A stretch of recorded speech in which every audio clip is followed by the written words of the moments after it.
नमस्कार दोस्तों, कौटिल्य बलरामपुर की यूट्यूब चैनल पर आपका स्वागत है। मेरा नाम सौम्या चित्रांशी है।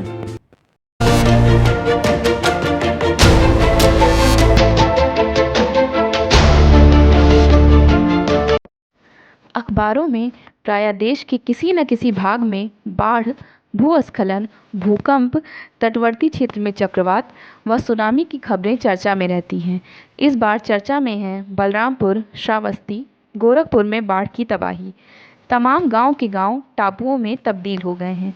पूरा शहर जल भराव की समस्या से परेशान है।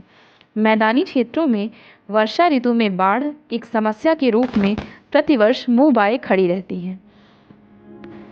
आपदा प्रायः अनपेक्षित घटना होती है जो मानव के नियंत्रण से बाहर तथा प्राकृतिक व मानवीय कारकों से घटित होती है।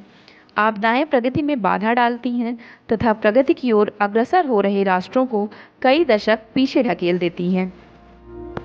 2002 में आपदा को देश की आंतरिक सुरक्षा का मसला मानते हुए गृह मंत्रालय के अंतर्गत लाया गया।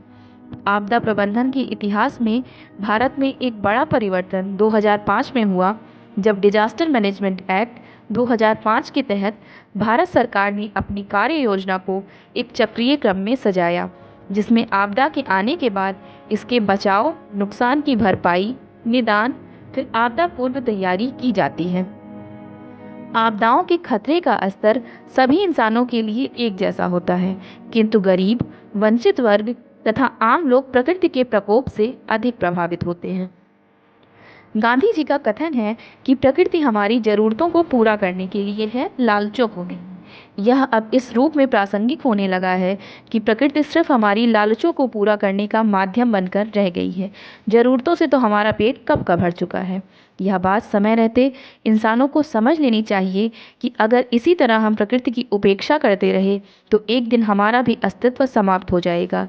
ये धन दौलत, गाड़ी बंगला सब कुछ क्षण भर में नष्ट हो जाएंगे। हमने विकास का यह जो भस्मासुरी मॉडल तैयार किया है, यह दरअसल विनाश का मॉडल बन जाएगा। प्रकृति के प्रकोप के आगे हम सब बौने नजर आते हैं। अब समय आ गया है कि हम प्रकृति की ओर लौटें। जरूरत है पर्यावरण के साथ सामंजस्य बिठाने की।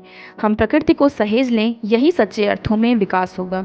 प्रकृति अपना बचाव करने में सक्षम है। वो जब अपना बचाव करती है तो पूरी मानव सभ्यता असहाय नजर आती है।